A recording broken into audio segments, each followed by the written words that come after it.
in the glittering underbelly of New York City, where skyscrapers pierce the heavens like arrogant fingers and the streets pulse with a relentless rhythm of ambition, lived a man named Victor Hargrove. He wasn't just wealthy. He was a titan, a billionaire whose empire spanned tech conglomerates, luxury real estate, and shadowy investments that whispered of power plays in boardrooms across the globe. Victor's days were a symphony of private jets, Michelin-star dinners, and deals sealed with handshakes that could topple economies.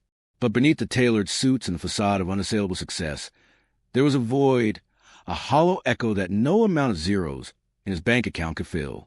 Little did he know, on a crisp autumn evening, fate would introduce him to a boy who would shatter his world like fragile crystal. It started innocently enough, or so Victor thought. He was striding through Central Park, his mind a whirlwind of stock fluctuations and merger negotiations, when his phone slipped from his grasp and skittered across the path. Before he could bend down, a small hand darted out, snatching it up with surprising agility. Victor looked up to see a boy, no older than 10, with tousled hair the color of autumn leaves and clothes that spoke of hand-me-downs and hard times. The child's eyes, wide and luminous, held a spark that Victor hadn't seen in his own reflection for years. "Here you go, mister," the boy said, holding out the phone with a grin that revealed a missing tooth. "You gotta be careful. Phones are like dreams. Drop 'em too hard and they shatter." Victor paused, caught off guard by the boy's poetic turn of phrase. He accepted the device with a curt nod, mumbling a thank you before intending to continue on his way. But something in the child's demeanor, the way he stood there, unassuming yet utterly present, made Victor hesitate. "What's your name, kid?" he asked, more out of curiosity than courtesy. "Elias," the boy replied, kicking at a pebble with his worn sneaker. "I live over there by the benches. Mom's sick, so I come here to think. The trees listen better than people sometimes." Victor's brow furrowed. He wasn't one for small talk, especially with street urchins, but Elias's words tugged at a long-buried thread in his soul. "Think about what?"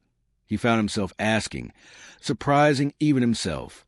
Elias shrugged, his small shoulders bearing an invisible weight. "Life stuff. Like, why some folks have everything and still look sad, while others got nothing but smile anyway? You look sad, mister. Even with that fancy watch that probably cost more than our whole apartment." The audacity of it stung, but Victor couldn't deny the truth in those innocent eyes. He glanced at his Rolex, a symbol of conquest past, and felt its weight like a chain. For the first time in decades, he sat down on a nearby bench, the cold grounding him in a reality he'd long avoided. "What's so special about smiling when you got nothing?"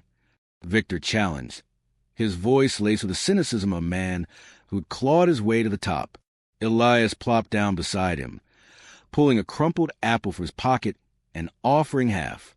"Because nothing's really nothing if you got stories. Mom says life's not about what you own. It's about what you remember and who remembers you. Want me to tell you one? It's about a king who had all the gold in the world but forgot how to laugh." As the sun dipped lower, casting golden hues over the park, Elias began his tale, his voice weaving magic into the mundane. Victor listened entranced, as the boy's words painted pictures of forgotten kingdoms and hidden treasures not of coin, but of kindness. Hours slipped by unnoticed, and for the first time, Victor felt the stirrings of something genuine, a crack in his armored heart. But as dusk settled, Elias stood up abruptly, his expression shifting to one of quiet urgency. "I gotta go check on Mom. But hey, Mr. Victor, right? Come back tomorrow. I'll show you my secret spot. It's where the real magic happens." Victor watched the boy vanish into the twilight, a mix of intrigue and unease churning within him. What was this pull? He, who commanded empires, now compelled by a pauper's promise. The next day, against his better judgment, he returned, drawn like a moth to a flame. Elias was there, waiting with that same infectious grin, leading him deeper into the park toward a hidden grove where wildflowers bloomed defiantly amid the urban sprawl. "See this?" Elias said, pointing to a cluster of vibrant petals. "They don't care about money or mansions. They just grow, because that's what they're meant to do. Mom taught me that.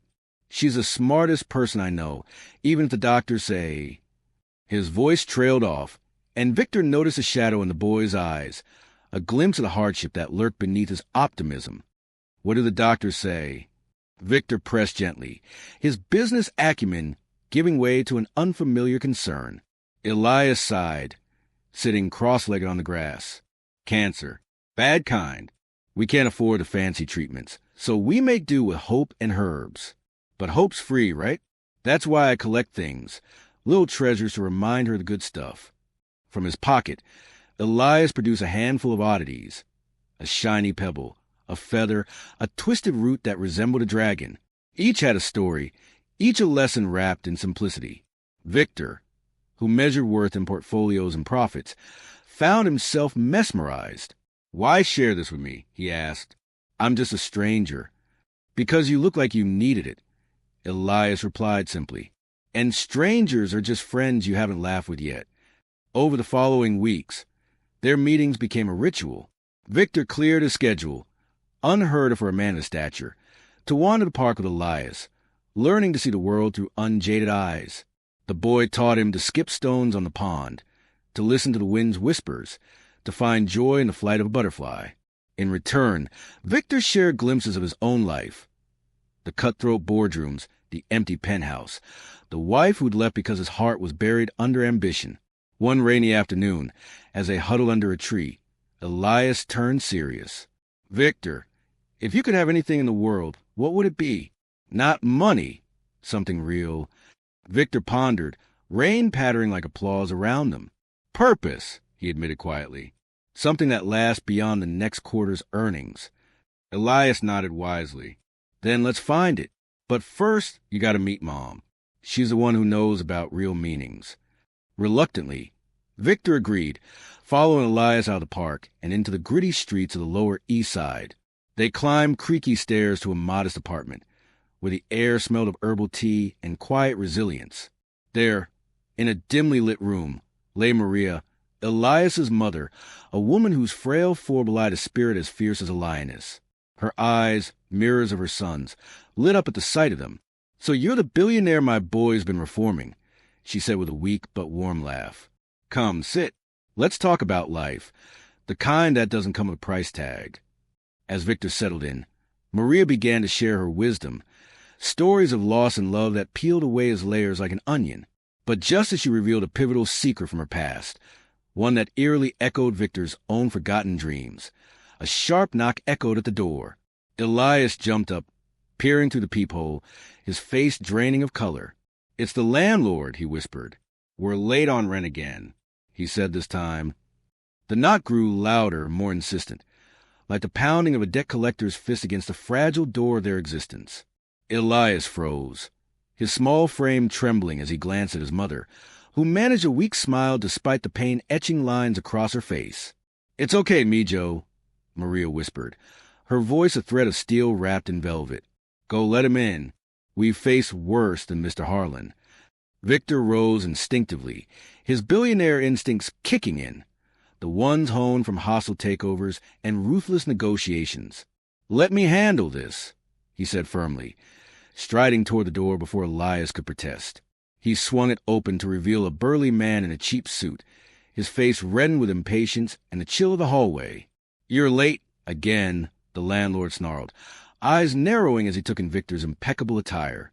"And who's this?" "Your new sugar daddy, Maria. Thought you didn't go for that sort." Victor's jaw tightened, a surge of protectiveness he'd never felt for anyone outside his boardroom battles rising like a tide. "How much do they owe?" he asked coolly, pulling out his wallet as if it were the most natural thing in the world. The landlord blinked, caught off guard. 3 months. $2,400. And that's with me being generous. Without a word, Victor peeled off crisp bills, far more than needed, thrusting them into the man's hand. "That's $5,000.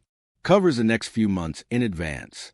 And if you ever speak to them like that again, you'll find yourself looking for new tenants and a new job."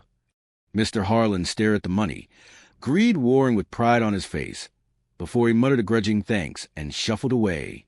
Victor closed the door, turning back to find Elias and Maria watching him with wide eyes. "You didn't have to do that," Maria said softly, though gratitude shone in her gaze. We've managed on our own. Victor shrugged, uncomfortable with the warmth blooming in his chest. Consider it an investment in people worth knowing. Elias rushed him, hugging his legs fiercely. You're like a superhero, Victor, but real ones don't wear capes. They pay rent. Laughter rippled to the room, light and genuine, easing the tension. Victor sat back down, the earlier interruption fading as Maria resumed her story. Where was I? Ah, yes, the secret I carried all these years. She leaned forward slightly, wincing but determined. Before Elias, before the sickness, I was like you, Victor, not rich in money, but rich in dreams. I studied art in college, painted murals that made people stop and feel something deep inside. One of my pieces even hung in a gallery downtown. But life, it has a way of repainting your canvas with harsher strokes. Victor's interest peaked. He dabbled in art collecting, Picassos and Warhols as status symbols, but never understood the soul behind the brush. What happened? A man, Maria said with a wry smile. Isn't it always? He promised the world, said my talent would take us to heights unimaginable. We married young, dreamed big, but dreams cost money we didn't have. He took risky jobs. I waited tables. Then came Elias, a miracle amid the mess. But the pressure broke him. He left one night, chasing fool's gold in some scheme out west. Never came back. Elias curled up beside her, squeezed her hand. But you kept painting, Mom, with words and stories when the brushes got too expensive. Maria nodded. Exactly. That's when I learned the real meaning. The one society buries under bills and ambition. Life isn't a ledger of gains and losses. It's a tapestry woven from moments. The laughter of a child, the warmth of a shared meal, the beauty in a stranger's kindness. Her eyes locked on Victor's. You've built an empire, but have you built memories that warm you on cold nights? The question hung in the air, piercing Victor deeper than any corporate rival's barb. He thought of his sterile penthouse, filled with art that meant nothing, echoes of footsteps in empty halls. No, he admitted, voice rough. I've chased the wrong treasures. Over the next days, Victor became a fixture in their lives, not as a savior dropping charity like crumbs, but as a student eager to learn. He brought groceries, not extravagant, but thoughtful. Fresh fruits Elias loved, teas that eased Maria's pain. In return, they gifted him intangibles. Evenings filled with stories. Games of cards were losing spectacularly to a 10-year-old brought unexpected joy. One evening, as snow began to dust the city like powdered sugar, Victor arrived with surprise, a portable easel and paints, the finest quality. For you, he told Maria. Paint again, even if it's just for us. Tears welled in her eyes as she touched the brushes. It's been so long, my hands shake now. Then we'll steady them together, Elias declared, and they did. Victor held the canvas while Maria's trembling strokes brought forth colors long dormant, vibrant sunsets over imagined horizons, portraits of Elias laughing, even one of Victor himself. Captured not as a stern tycoon, but with a softness in his eyes he'd never recognized. As winter deepened, so did their bond. Victor cleared more of his schedule, delegating empires to underlings while he immersed in this simpler world. He learned to bake cookies with Elias, burnt the first batch spectacularly, eliciting gales of laughter, and read bedtime stories to the boy, voices for pirates and dragons that surprised even him. But beneath the joy, shadows loomed. Maria's condition worsened, hospital visits becoming frequent. Victor quietly arranged the best doctors, covering costs without fanfare, insisting it was just smart resource allocation. Yet money couldn't buy time, only borrowed moments.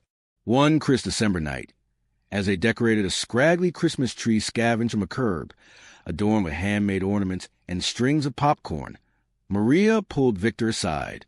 There's something I need to tell you. About Elias's father. Victor's heart skipped. He'd wondered about the man who'd abandoned them, a quiet rage simmering whenever the topic arose. He didn't just leave for a scheme, Maria confessed, her voice barely above a whisper. He was involved in something dangerous. Investments gone wrong. Powerful people.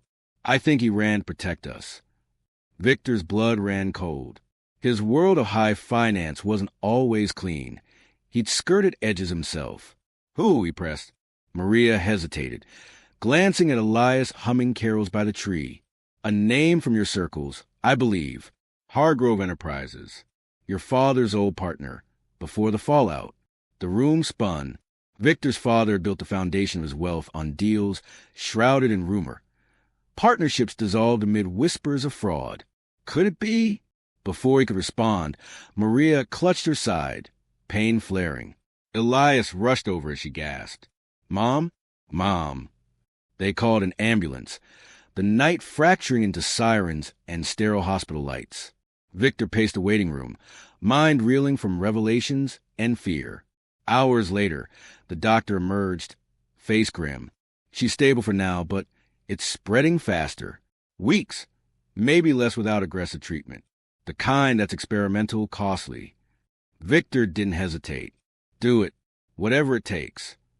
As he sat by Maria's bedside later, Elias asleep in a chair, she murmured through medication haze, "You can't buy life, Victor. Only cherish it." He nodded, gripping her hand.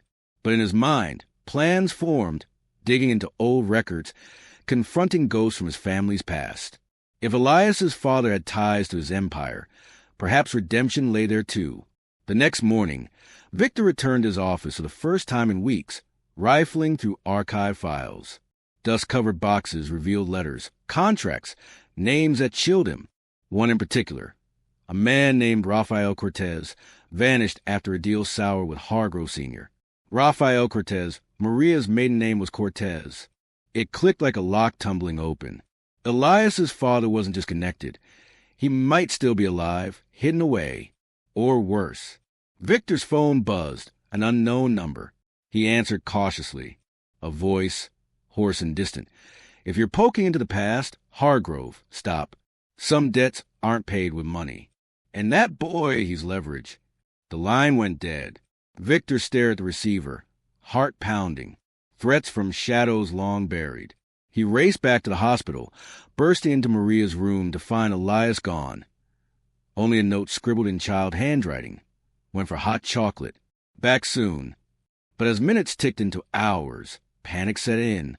Security footage showed a man in a coat, leading Elias away gently. The boy trusting. Victor's world shattered. The poor boy who'd taught him life's meaning was now in danger because of secrets he'd unearthed. He mobilized resources, private investigators, old contacts, vowing to find him. But as night fell, a new message arrived. A photo of Elias, scared but unharmed, with coordinates to an abandoned warehouse. "Bring the files on the Cortez deal," it read. "Come alone, or the lesson in life's meaning ends permanently." Victor grabbed his coat, mind racing with regret and resolve. The billionaire who'd once valued nothing but power now faced his greatest negotiation for a child's life and perhaps his own soul. As he drove into the stormy night, snow whipping against the windshield, he whispered to the empty car, "Hold on, Elias. I'm coming." The warehouse loomed ahead, dark and foreboding, doors creaking open as if inviting him into the abyss where past and present collided. Victor stepped into the warehouse, the storm's fury howling behind him like a chorus of vengeful ghosts. The air inside was thick with the scent of rust and decay, shadows dancing under flickering fluorescent lights that buzzed like trapped insects. His polished shoes crunched over shattered glass, each step echoing his racing heartbeat. In his hand, he clutched the old files, yellow documents that held the sins of his father's empire, the Cortez deal that had ruined lives and buried truths. "Show yourself." Victor's voice boomed, laced with the authority he'd wielded in boardrooms, but now tempered with desperation. From the gloom emerged a figure, gaunt and weathered, his face a map of regrets etched by time. It was Rafael Cortez, Elias's father, the man who'd vanished into the night years ago. "You!" Victor breathed, recognition dawning like a bitter dawn. Raphael's eyes, so like Elias's, held a storm of emotions. Fear, anger, and something softer, resignation. "You've grown into your father's shadow, Hargrove," Raphael said, his voice gravelly from years on the run. Elias stood beside him, unbound but wide-eyed, a mix of confusion and relief on his young face. I didn't kidnap him. I protected him. When you started digging, the old wolves stirred. They think I have proof of the fraud, the deal that bankrupted families, including mine. Your father cut me out, framed me as a thief. I've been hiding, watching over Maria and the boy from afar. Elias tugged at Raphael's sleeve. Dad? Is it really you? The word hung in the air, fragile and hopeful. Victor's mind reeled. The threats, the photo, it was all a ruse to draw him here, to force a confrontation. Why now? Why involve the boy? Because you're the only one who can end it, Raphael replied, stepping forward. Those files prove everything. But the real leverage is in your hands now.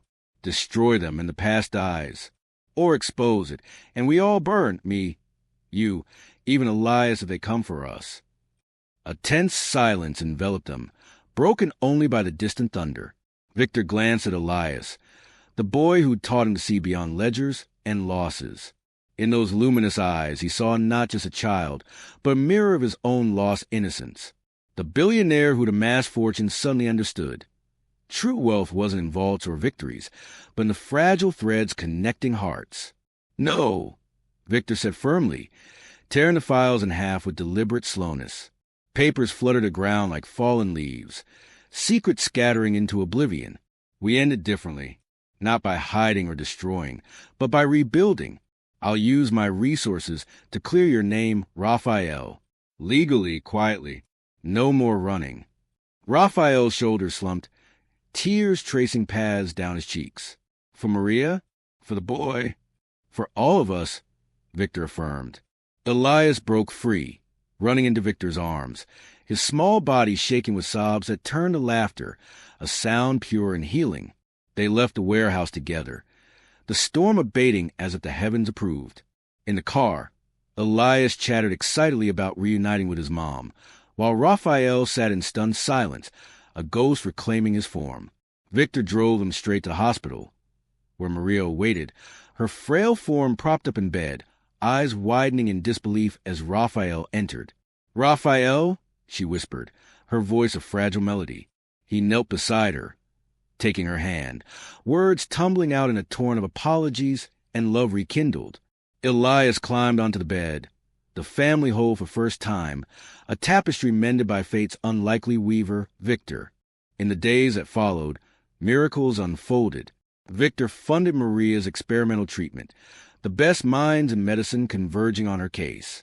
Slowly, color returned to her cheeks, strength to her limbs. Raphael, with Victor's legal team erasing the shadows of the past, emerged from hiding, his name cleared in a discreet settlement that buried the old fraud forever.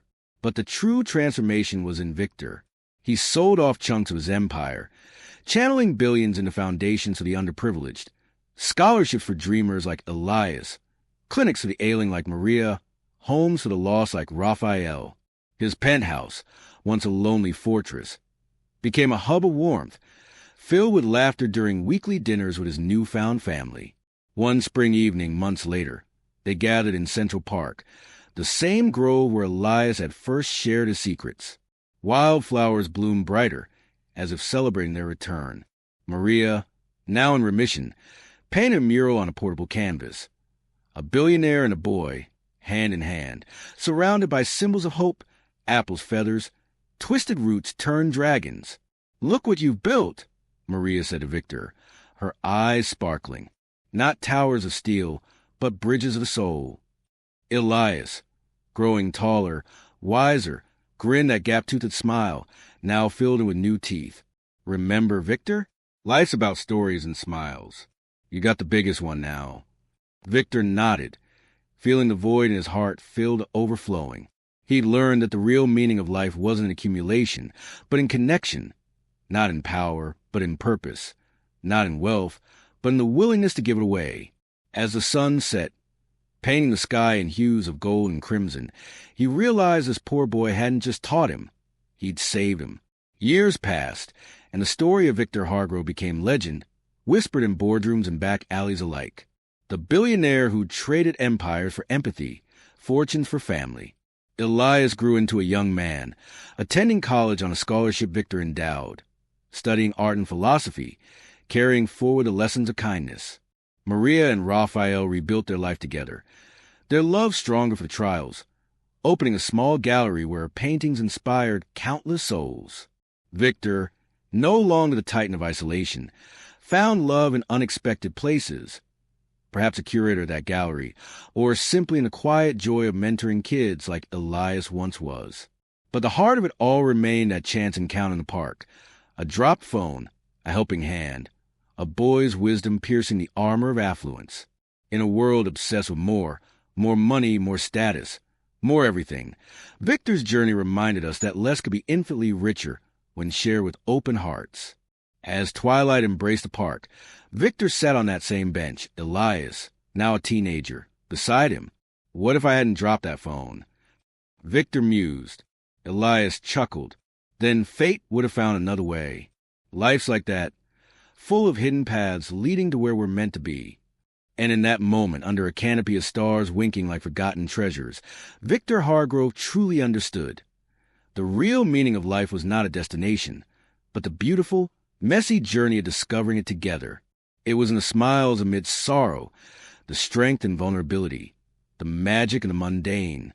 For in teaching a billionaire to live, a poor boy had illuminated the world. The end wasn't an end, but a beginning, a ripple that spread outward, touching lives far beyond their own. Viewers, listeners, imagine this. A man reborn, a family reunited, a legacy of love over lucre. What lessons hide in your own encounters? What voids wait to be filled by a stranger's spark? This tale isn't just Victor's. It's yours, waiting to unfold in the park of your possibilities. Let it inspire you to drop the armor, pick up the pebble of kindness, and walk into a life richer than any fortune could buy.